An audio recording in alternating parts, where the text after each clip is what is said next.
Hello, my name is Stella Bangura. I am all the way in Sierra Leone, West Africa. So I am a TV personality. I own or I own, yes, my own TV show called On the Spot with Stella, which I'm the executive producer. I have a media company that I just sort of set up, and just in the process of just, basically pushing it forward. It's called On the Spot Media. And so what we do is we provide branding, communications, media production, and just basically content creation services to individuals and institutions that need our services. I'm also an MC. I am a huge advocate for breast cancer awareness, raising awareness on breast cancer. I mean, I can't overstate it, the importance.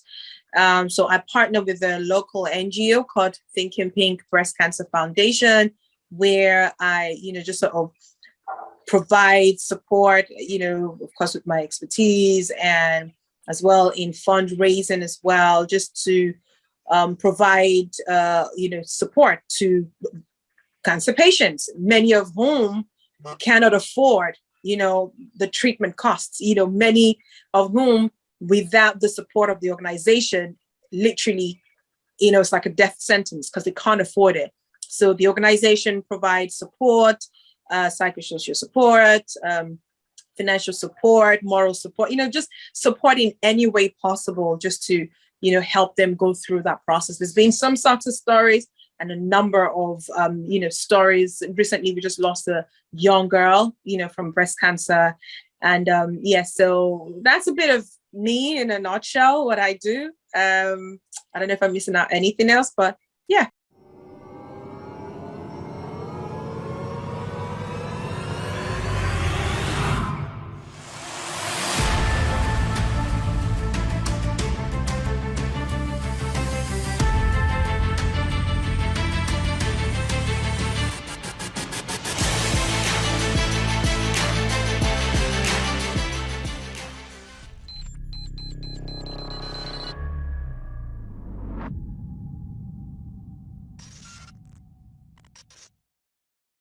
Hey, it's Kellen, and today on Diversified Game, all the way from Salone, Sierra Leone, Freetown, in the house. You see me rocking, I'm representing, pop my collar. I have Miss Stella. Now, many of you will say, I know her. Yes, you know her. On the Spot with Stella is her show. She's going to give us some game today, how she got into media and how that has sprouted to even owning her own show. So welcome to the show, Stella. How are you doing? I am very well. Thank you so much for having me, Kaylin. I'm super, super, super humbled.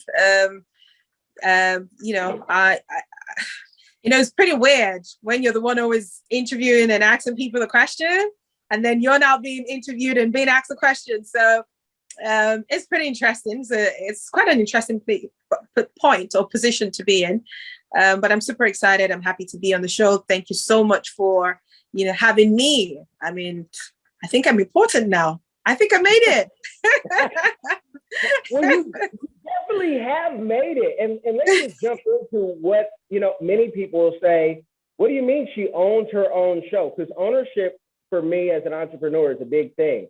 So even though you are on TV and you might be on, one network or many networks, why was it important for you to own your own show? And how long in the business did it take you to understand that you could do such a thing? Good question. And to answer that, I would have to give you a bit of a backstory.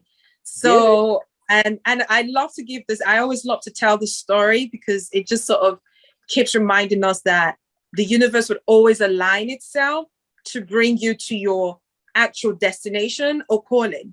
So when I was much younger, I got out of high school, I never thought I was going to be in the media. I never thought I was going to be in front of a camera or behind it, never. It wasn't really my stuff.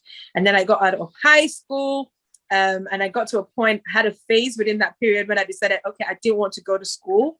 I wanted to, because I had read some really amazing motivational books and financial books. And I'm like, okay, I can make money without having to go to school. So I got a job through an aunt. I was an office assistant, and I had this boss, and he would always be like, Stella, have you ever tried radio? Have you ever worked? Have you ever considered it? I think you'd be amazing. I think you have the voice. I think you've got the personality. And he would always go on and on and on and on about it. And, I was like, okay, Mel, okay. And then I went and tried out for, as at then, the biggest radio station in town. And this is me with just a high school certificate. I didn't know jack about anything in the media. I just woke up one morning. I was like, okay, my boss always says this. I'm going to go try it and see how it's going to work. I went, and, they accepted me, I was so surprised. I was I wasn't surprised because I doubted my capabilities or that I can deliver or can't deliver. It was just because I didn't have the qualifications. It's never something I ever thought I was going to do. And look at it, I'm getting into it. So I started on the job training, and before I knew it, I was already hosting the mainline programs on the radio station. And after that, I decided after about 3 or 4 years doing it, I was like, okay, I need a proper job now, because I just used to go in for about 2 hours or 4 hours, just do my stuff on radio, and I pop out. And so I transitioned to a mobile company where I worked for a while. And after a bit, right around 2013, I decided to quit. And it wasn't too long, Ebola hit Sierra Leone. And so I went to Nigeria, and then obviously was through my business, makeup artistry, skincare, and, just basically in the beauty business, retail, and a whole bunch of stuff like that. But so when I was in Nigeria, I had this person who was a good acquaintance, and he just sort of bipped me up and was like, hey, Stella, where are you? Okay, I'm starting my TV station. I want to get involved. I was like, okay, I'm not in Sierra Leone. I'm in Nigeria at the moment. So we had that conversation back and forth, but it didn't work out in the sense that the conversation didn't go forward. But 2 years later, I came back to Sierra Leone for an event, because obviously I do makeup. So I came for a wedding, and the conversation started again. And he was like, hey, Stella, we want you to come on board, join. And, I decided, okay, let me give it a try. And that was how I actually now got fully into TV. Because when I was at the mobile company, I used to do a bit of their PR on radio, on TV, on billboards. And after that, I also did some freelancing work with an online TV station, with the national TV station as well. So 2017 was really when I delved fully into, just basically TV fully. But before now, it's just because I've always loved opera. I've always watched her. And, I was like, oh, okay. And I've always had this idea, like when you love someone, you understand.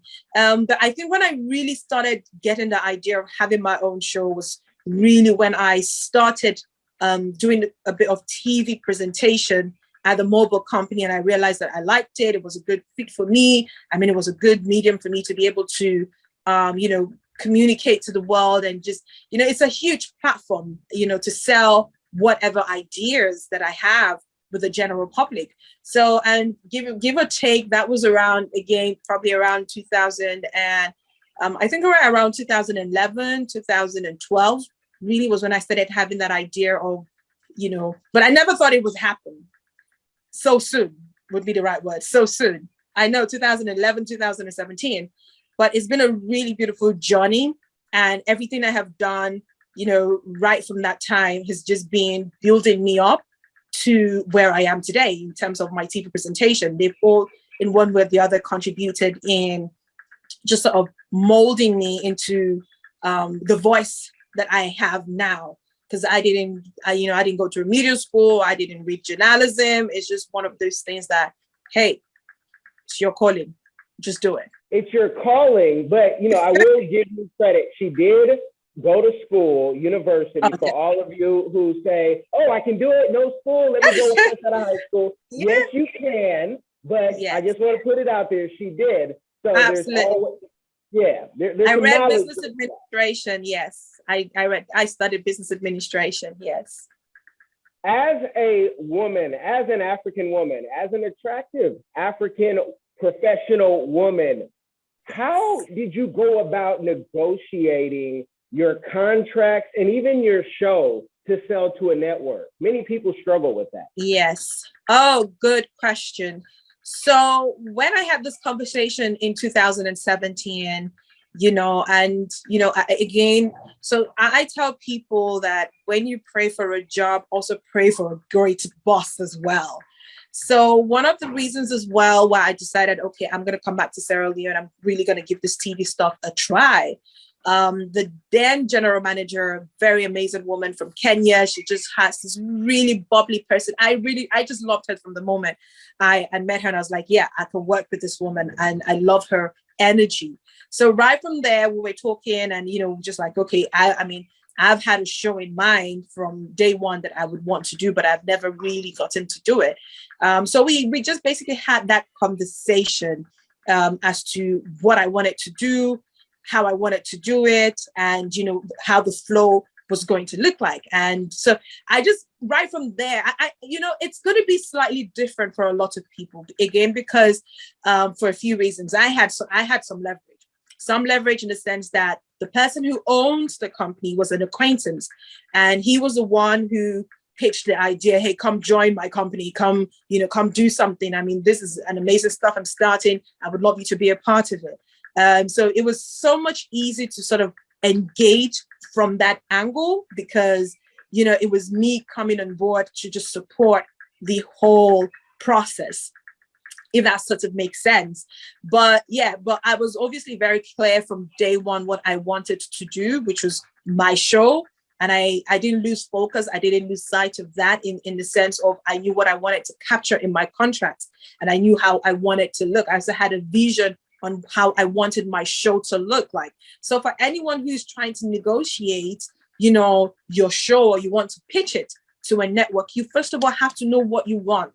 You have to have, you must have it on paper or in your head mentally, know what you want. So when you're going in for that negotiation, you know exactly what you want and how you can pitch it and how you can just sort of get a compromise, you understand, between yourself and the network. So for me, it was pretty much easy because I had that leverage. It's obviously going to be quite different when you're talking about a different network. And now it's going to be quite different for me at this stage because I have something to show. I've done 2 seasons of my show. It's been amazing. I'm on the break right now. Season 3 is going to start next year, and we're going to be revamping it. We're going to be pitching it to other networks as well.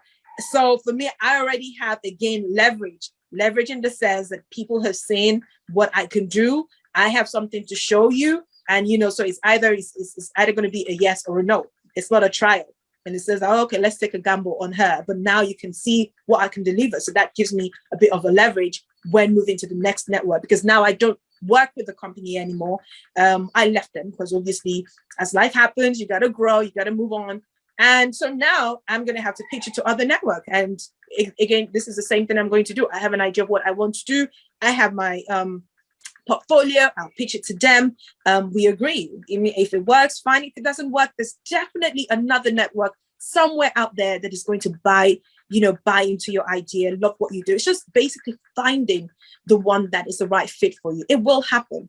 Not everyone's going to love you, maybe, because that's life, but you will eventually find the right one. Just being patient. Can you help I've had some comedians and other entertainers from Salone, say, hey, I want to do TV. And that's going to help them out what you just said. But yeah. I've even heard people say they don't even know what range they should be in with their already edited content. So they don't know if they should charge, $1 or $100 or $1,000. In America, everyone thinks you're rich if you're on TV, right? And they just think you're rich. Period. If you're on Instagram, in the right car, even if it's not yours. What range could a upcoming comedian from Freetown, where should they, at least start at so they do not undercut themselves? This is a teachable moment. And then what range, would you say is too high for a new talent? Because you want to be somewhere in the middle, but people don't even know where to start. So that sometimes it makes them freeze. Yes. The problem here is I like to call Sierra Leone an emerging market, which is, rightly so. It's an emerging market, and media as well is just literally emerging as well in Sierra Leone. So you have a lot of people who are now just sort of warming up to media content. Even the entertainment industry is just gradually sort of taking a life of its own. But we're not there yet. We're probably millions and light years away from getting there. So I would say for someone who is starting out, you have to do a lot of free work, unfortunately, because you got to build your portfolio. You have to, you need to build your contacts. You need to have references. No one is going to pay you if they don't know you. So, when you're starting out, you have to do a lot of free work. And then eventually, gradually, as you build that, then depending on the kind of content, depending on the kind of network, depending on the kind of show, it will give you an idea of what you should charge. Like I said, it's still an emerging market when it comes to media, so you cannot really charge a whole lot. And unfortunately, it's also about who you know. So when you know the right people, they're able to advise you, okay, this is what the budget is. And when you know that, then it's easy for you to sort of work out how you're going to charge your rates. But also, again, like I said, a lot of these things is about contact, who in that program, in that company, who can, basically just sort of guide you through and say, okay, this is what we're doing. This is how we're going to do it. So there is no right answer to that. You just have to do a lot of free work when you're starting to build your portfolio. And then as you gradually grow, then you just have to assess the situation, assess the event, assess the platform, you understand? And based on the conversation you get, you'll be able to get a feeling of what would be an acceptable rate, or what would be, because for me, I've gotten to a point, I have a certain amount, I have a certain fee I charge. Like, you pay, good. If you don't pay, I'm like, okay, I can send you off to someone who's equally good. She ain't Stella, but she'll do a good job, and she'll probably charge cheaper. But I'm Stella, this is what I charge. If you want me, you take me, So it's just basically, and you've just got to be very confident. If you're going to charge $1 million, be confident when charging it. Don't go in there looking very timid, and then you're like, okay, no, I don't think you can. So be super. I think maybe that's the first thing. You've got to be super confident that you can deliver whatever. If you want to charge $1 million, you have to look and act like, yes, I can deliver that $1 million service that I'm asking you to pay for, which is so important. And you just never know. So it just comes down to the institution. There are some institutions that actually do pay, and there are those who just, they maybe can't afford it, or maybe they just don't find value in that, maybe in that art or craft, to say, hey, we're going to pay this amount on that, for your service. Now you have confidence, and it sounds like you're very connected. This next question is for another female in West Africa. I'm not going to say her name because I'm probably going to say something that would probably piss off her her network. But she has her own show, pays to be on TV, but also has to split the ad she gets with the station. To me, not a fair deal, because that gives you two jobs. So you should be getting two salaries, more benefits. In my, how does one negotiate? Like, you got to write a book, Stella, I think, on this, because especially African women need to read this book. African men will benefit, and even the expats. But how can somebody negotiate better when you feel like, this is my only network that said yes, the show is working, I have great content, but they're not treating me like I want to be treated? How can someone go about and negotiate? How would Stella negotiate or renegotiate that deal? Oh, good. Which is quite similar to the agreement, or so when I basically started out with the network. It was just simply to come and, it was just basically my show. And obviously it wasn't going to be free. We had a revenue share agreement. So I was literally paying the network, for airing my show. And a few months into me getting into this company, this TV station, the manager, the top management team, then the people who were heading the station, they left.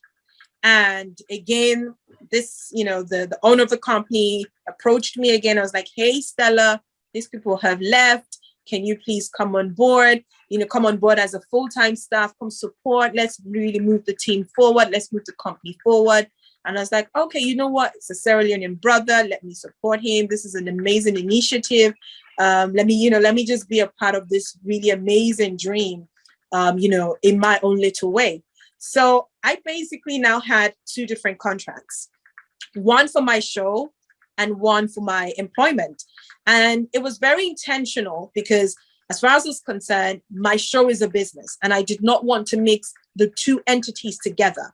I wanted them to be able to treat me, Stella Bangura, as an employee, different from my show, which is a business, so it's a business to business. So I had that agreement. I was paying the network, basically from the agreement, I paid them a percentage of my revenue to air my show. So they weren't paying me for, my content, which I was producing. I was the one spending the money. Literally, I did everything. And all they had was the final show to broadcast. So, again, for Sierra Leone, we haven't really gotten to that point where we're gradually getting there, but not really there, where, the network actually pays you for your content. So you want a space there, you have to pay them, and then, you have your time on there. So, again, it depends on the situation. It depends on the scenario. It depends on maybe the relationship with maybe with the individual. It depends again on what you want. For me, I was just very clear. This is a business as far as I'm concerned. My show is a business. I took it that the company in itself, the TV station, is actually a business as well. If they were doing free, they would not survive. So, it's a business to business. So I pay them. And it was also very intentional because I wanted to be able to control what goes on within my slot. So you don't wake up tomorrow morning because you're giving me a free airtime and say, oh, we just bumped you. We put somebody else's paying. No, free things ain't, trust me, they don't end well. So I wanted to be able to control what happens within my 1 hour block. I mean, if you're going to take permission from me for whatever you want to do within that time. And I tell you, it actually came in so handy. It came in so handy because everything that could have gone wrong did not go wrong because I had that contract. And so just so I'm clear, especially for the Western audience, because we do have segments like that, but if you pay them, then I guess the advertisers say, I want to be during this show, and then they split that money with you. Is that how that works? Okay. So you've got so you have two options. So you can decide to pay upfront. Do you understand? So you negotiate and you say, okay, if you're taking a 1 hour slot, it's $5, and you decide, okay, I'm going to pay you the $5 for this amount of time. That's different. And you have the other option where it is you're not paying them upfront because you don't know maybe what's the revenue that's going to come into into the show, or maybe because your cost of production is very high and you don't want to incur that extra cost immediately. You want to just go ahead with the production, and that's a cost you're going to deal with later. And then you go into an agreement to say, okay, I will give you a percentage of the revenue that comes in on the program, but everything you control it. Like, you're the owner of the content, you control it. The only thing is you do a revenue share, but you don't pay them and then you come back again and give a revenue share. That's double dipping, if you understand. It doesn't make sense. It doesn't make sense whatsoever. You either choose to just pay upfront for the slot and all the revenue that comes in is 110% yours, or you say, okay, I'm going to give you X% of the revenue that comes in from sponsorship and adverts, for the slots that you have given me. And that was what I did with the company, the TV station that I was with. I was like, okay, at the end, because I'm the one who is, basically producing I'm the executive producer of the show. I was like, okay, you know what? The revenue that comes in, I will give you X percentage of it, and you air my show. I love it. Over on this side, we have all those deals kind of, but one deal that's more popular is, okay, let's say you pay that $5, and usually it's like for certain markets, maybe 500, and then you go get your own ad. So I have clients and friends who might spend 500, or even if they spend more than that, and then they're making $5,000 at least off these slots for the month because they're on, big things. So, hey, you do not get what you deserve. You get what you negotiate is the old saying. Exactly. And I thank you for sharing that game. And that's where that business education came from, y'all. That's why it's good to go to school so you can understand and master more things. Absolutely. Yes. Yes. Now, for you, do you also act? Will we see a song from you? Will you, what other things in entertainment or even outside of entertainment would you like to do? So I have acted before, and this was like, I don't even know when, but it never saw the daylight. And, it was a series, really great concept. And I remember a bank, they bought into the idea and they sponsored, this project. And, money came in and the owners, I think, started fighting over the money. I actually have no clue what happened or did happen. But at the end of it, it just never made, it just never came out. It never even, finished. So for me, I was put off by that. I was like, nah, this is a really good project. Why would you guys let it just go down the drain? So since then, I've never really done anything, but I've had a number of offers. Like there's always like one offer to the other. I'm always turning down because for me, I'm also looking at the script. I'm also looking at the the cast. I'm also looking at I'm just looking at everything in totality. It's not just about me. You can have one great act or actor and every other thing else is just absolutely horrible, then you've just messed up your own brand or your own brand, you understand? So I'm also very particular about that. At the moment, I'm in talks. There's the script I have, very, very powerful, really interesting. And the person has really great ideas for the script. So we're talking, we'll see how it goes. But I think movie is something that I'm also going to branch into. Maybe not. In terms of singing, maybe not. I love to sing. I think I'm a really great singer in my bathroom. But but I love to sing. I have an okay voice, and if I do get to sing, it's definitely going to have to be gospel because I've just always wanted to be able to use my voice to just praise God and just thank him for the amazing things he's done for me and just basically share my story and appreciation through that. So if I'm going to do that, it's definitely going to have to be gospel. And I'm leaning very strongly to that because I spoke to a friend not quite long and I told her, hey, we've got to do something together. And then somebody else as well, I sang him a happy birthday song and it's like, you can sing. When you come, we need to do something. If he's serious or not, I don't know. But if the opportunity basically comes forward, absolutely, I would, jump on any track, not any track, but, gospel and inspirational and do it. But definitely, I think at some point in time, people are going to see me on movies. They'll see me doing some stuff there. If not you, who? If not now, when? You have the platform, you're in the game. Why not? Because this is the pressure you put on folks when they say maybe not, folks. You tell them you doing that will set it up for the next person who wants to follow your footsteps and your mentees.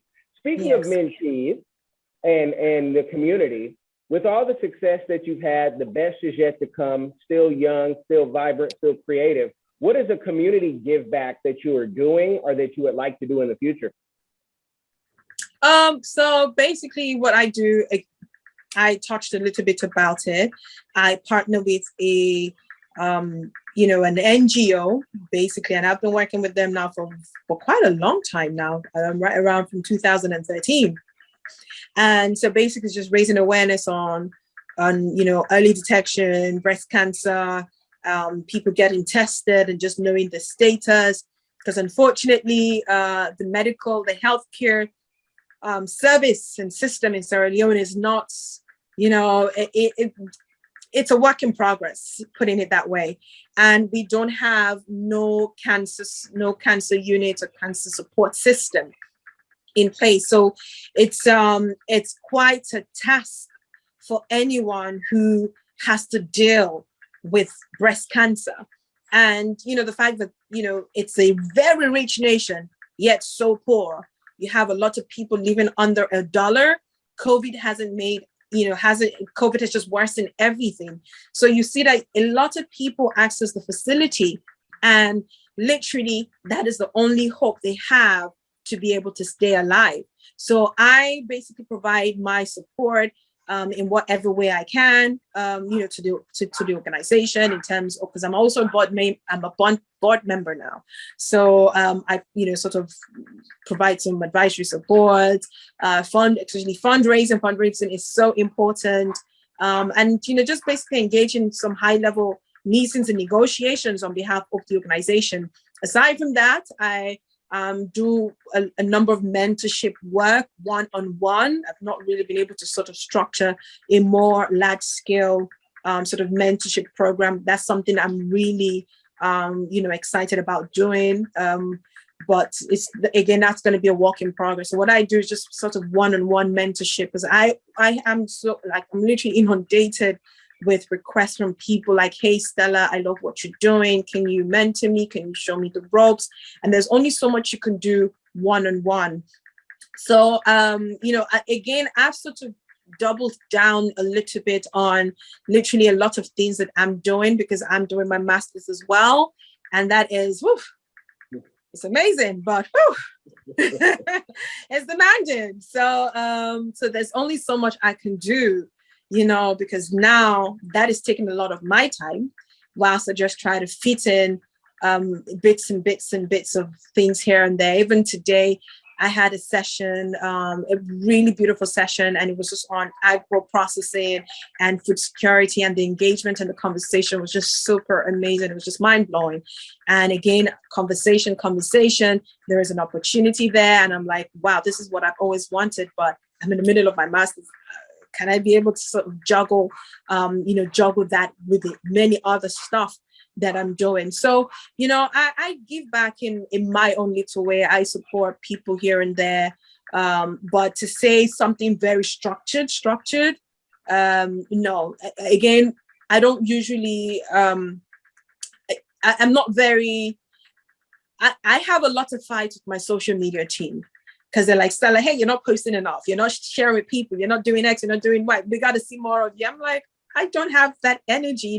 It's not me. So a lot of the stuff that I do, I don't post it out there for people to see, because for me, it's me. It's a personal thing. But hopefully, maybe people get to see a little bit more of that. So yeah, that's really what I do. And again, I give public talks every now and then. In schools and at events, just basically inspiring them and basically pushing people and giving them hope that, hey, I mean, you think it's terrible, it could be worse. People have gone through worse and they have been able to come out better, and you can do the same. So I do a lot of that, in my own little way. Well, a little goes a long way, especially when, it's the extra that one does not have to do. You choose to do it. And so, Exactly. And for those of you who say, well, I want the whole script, I'll say Matthew 6:3. Don't let the left hand know what the right is doing. And so you got what you got, people. Be blessed with that. Yeah. This is such a great, people have got so much game from this. I don't want to give them too much, because We'll be in Sierra Leone shortly. I would love to do follow up in person and talk. And I want to have a great conversation with you off air. But I want you guys to know, go check out the links in the description. I know the majority of you are listening, but whether you're listening or watching, she also has a YouTube. And that's what I want to talk to her off air about, her YouTube and the future of that. Are you ready for the pressure? I know. Yes. Tell the people the last words and where they can follow you and find you. Okay, so I'm on Instagram, Twitter, Snapchat, Facebook, YouTube. I'm actually on the major platforms. So you can find me, Stella Bangura, Stella, Stella Bangura, Bangura. Just find me on any of the platforms. You would find me there. Check out, my show On the Spot with Stella, also on Twitter, on Facebook, on Instagram, on YouTube. And that is On the Spot with Stella. So once you search me out, you'll be able to find me. And I'm excited and looking to connect with everyone and just basically also get to hear their stories, because for me, that's what I'm always looking out for anytime I go anywhere. I'm engaging people. I'm always just looking out for their stories. I'm looking out for the next amazing, inspiring person that I can feature on my show. So most times when I go out, I'm just not going out just to go out. I'm going out just to engage people and see that next story that I can bring to people that is going to inspire them. I mean, season 2 just finished in August, and I had some really powerful conversations, and in a couple of them I actually got really teary-eyed as well. And I and the guests were literally we were fighting not to let the whole tear come down. That was just how powerful the conversations were. And I'm hoping the season 3 would be a lot more better. It would be more transformational, because every time I get feedback from people and like, hey Stella, that conversation did this, it did that, it meant this to me, it meant that to me, I can relate, I was inspired. And because when you see people and people who are to throw in the towel, they're not giving up. You have no right to give up then. And that's the essence of what I'm doing, to inspire people, to let them know that, life, the red carpet is not going to be laid out for you. You're not going to get another platter of gold. And life will throw you some really hard hurdles on your way. You just have to jump over them. If you can't jump over them, you got to climb over them. If you can't climb over them, try to roll one way or the other. You've got to be moving, and it's not going to be easy. Everyone have their own battles that they're dealing with. So don't think people are going to be oversympathetic, to your situation, because they also have their own drama that they're going through as well. So, and that's the essence of what I do. So yeah, so please go out, check it out. Season 3 is going to be coming out next year, and it's definitely going to be very refreshing. It's definitely going to be different, and I'm just excited. You guys have been blessed by the game. Make sure you share this with somebody else. It will change their life. Be blessed, y'all. Are you tired of the rat race in America? Are you ready to visit the motherland to relax and rejuvenate? Are you ready to explore all that Africa has to offer? Then check out the brand new Diversified Game Academy course, Prepare for My First Trip to Africa. Are you worried about being able to afford the trip? We got you. We will show you how to travel either on a budget or as a baller. Learn how to stretch the value of the USD. Did you know that 100 United States dollars is worth over 1,000 South African rand, or 10,000 Kenyan shillings, or 54,250 West African CFA? Are you worried about taking your kids? Get the game from Kelly Cash, a bona fide world traveler, having traveled to almost 20 countries, several of those in Africa. Get the game on taking your kids on their first trips. Learn how to find the best tickets, get the visas, and plan your own adventures in Africa. Don't let Eddie Murphy have all the fun. Plan your own coming to Africa trip starring you, produced by you, and featuring you. If you are ready for a life-changing experience, sign up for our course today, Diversified Game Academy. Get prepared and purchase at diversifiedgame.com.